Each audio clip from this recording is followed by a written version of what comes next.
भोला नाम का एक किसान रहता था। कौन नाम का? भोला नाम का।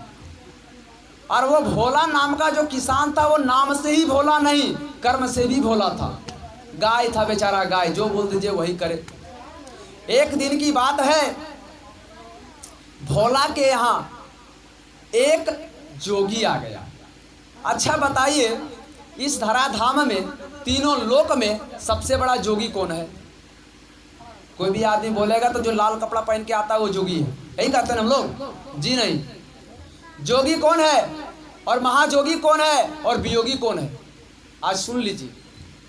महाजोगी भगवान विष्णु है। महाजोगी भगवान विष्णु है, जो सबका पालन करता है, जो सबका भरण पोषण करते हैं, वो कौन है? महाजोगी। जोगी कौन है? शंकर भगवान। शंकर भगवान। और वियोगी कौन है? वियोगी जो लाल कपड़ा पहन के, सारंगी पहनकर और आपके घर में आकर कहता है दे दो चावल, दे दो आलू, दे दो दाल, फलान गरब चिलान दरब, ये सब जो करता है वो वियोगी है। उसको वियोग है, पत्नी का वियोग है, पुत्र का वियोग है, घर का वियोग है, द्वार का वियोग है। जोगी नहीं, वो वियोगी है। जोगी तो वो है जो कि पूरे ब्रह्मा को सृष्टि की रचना करते हैं।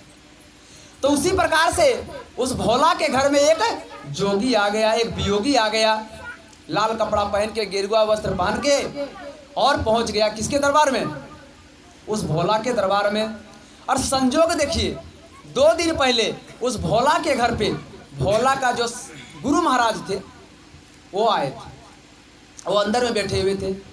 वो वियोगी यानी जोगी गेरुआ वस्त्रधारी, वो जब पहुंचा द्वार पर, हर हर बम बम शंकर कैलाशपति, यही उसका आवाज होता है। भोला बाहर निकला, आइए प्रभु, बैठिए प्रभु, आसन दिया, चाय पानी के बारे में पूछा, खाना खिलाया, बहुत सारी बातें हुई। और फिर भोला बोला, हे प्रभु, हे साधु महाराज, हमारे घर में बहुत विपत्ति आ गई है, थोड़ा मेरा हाथ वाथ देखिए, थोड़ा कुंडली उंडली देखिए, क्या प्रॉब्लम है। उसको मौका मिल गया कमाने की। उसने कहा, भैया देखो, तुम्हारे ऊपर शनि की 7.5 चल रही है, अगर तुम इसको नहीं कटवाओगे तो 7.5 वर्ष के अंदर में तुम्हारा पूरा परिवार कुल नष्ट हो जाएगा, ये तो गारंटी है। और वो साधु जो था वो कैसा था? वो शादी ब्याह किया हुआ था। वो घर पे अपनी पत्नी को कहकर आया था। क्या कहकर आया था?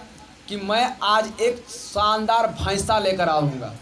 भैंसा हमने पूछते हैं ना, दोने वाला भैंसा जो 3 से 4 किलो दूध देता है, वो लेकर आऊँगा, किसी जजमान को जरूर ठग के लाऊंगा। बोला, तुमको शनि का 7.5 है भैया, इसीलिए शनि के 7.5 कटवा लो। बोला, प्रभु बोलो क्या चाहिए, क्या करना होगा? बोला, कुछ नहीं लगेगा। बोला, तब? बोला, तुम अपने घर से एक काला कोई भी सामान ला के दे दो, क्योंकि भैंसा जो होता है काला होता है। बोला, काला सामान तुम दान कर दो, तुम्हारा 7.5 खत्म हो जाएगा। वह घर गया और अपनी पत्नी से कहने लगा कि ये साधु महाराज कह रहे हैं काला चीज दान करने के लिए, तब शनि का 7.5 खत्म होगा, तो भैया क्या काला चीज दान करें? उनकी पत्नी बोली, आप चिंता काहे कर रहे हैं, हमारे घर में हमारे गुरु महाराज बैठे हुए हैं, उनसे कुछ पूछ लेते हैं। गुरु महाराज से जाके पूछा। बोला, गुरु महाराज, हमारे द्वार पर एक आए हैं, कह रहे हैं काला चीज दान करने के लिए। बोला, तो इसमें चिंता क्या करते हो, तुम्हारा घर में काला सुत्ता है? बोला, हाँ। बोला, 1.25 मीटर दे दो ले जाके, काला चीज़ दान करना है ना। 1.25 मीटर काला सुत्ता ले जाके भोला दे दिया साधु को। साधु बोला, ये क्या दे रहे हो? बोला, आप जो मांगे वही दे रहे हैं, काला वस्त्र मांगे, काला चीज़ मांगे। बोला, नहीं नहीं नहीं नहीं, ऐसा नहीं होता है। बोला, तब? बोल, काला भी चाहिए और जीव वाला भी चाहिए, काला भी चाहिए और जीव वाला भी चाहिए। बोला, काला भी होना चाहिए और उसके अंदर में जीव भी होना चाहिए। फिर घर गया, फिर पति पत्नी बात करने लगे तो गुरु महाराज समझ गए।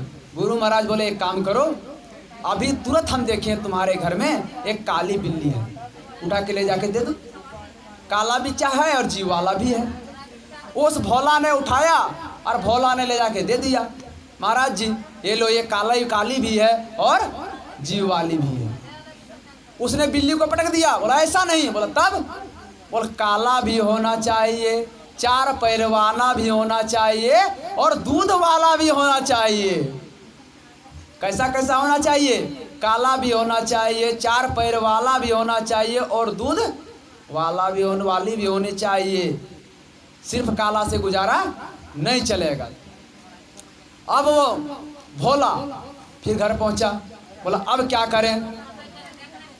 तब फिर गुरु महाराज बोले तुम्हारे आस पास में एक काली कुतिया को हाल फिलहाल में बच्चा दी है, वो काली भी है, 4 पैर वाली भी है और दूध वाली भी है, उसी को ले जाके दे दो। उसने वैसा ही किया। अब वो जो ढोंगी साधु था वह कहता है, क्या कहता है? कहता है प्रभु गलती हो गया, पहले तुम ये बता भोला कि तुम्हारे घर के अंदर में कौन बैठा है? कोई है क्या घर के अंदर में? बोला हाँ है, क्योंकि वो झूठ बोलना जानता नहीं था। बोला हाँ है। बोला कौन? बोल हमारे गुरु महाराज। बोले बस, जब तुम्हारे घर पर गुरु महाराज बैठे हैं तो फिर शनि क्या, शनि का बाप भी तुमको कुछ बाल बाका नहीं कर पाएगा। वहां से वो चल दिए। प्रेम से बोली आनंद कंद भगवान की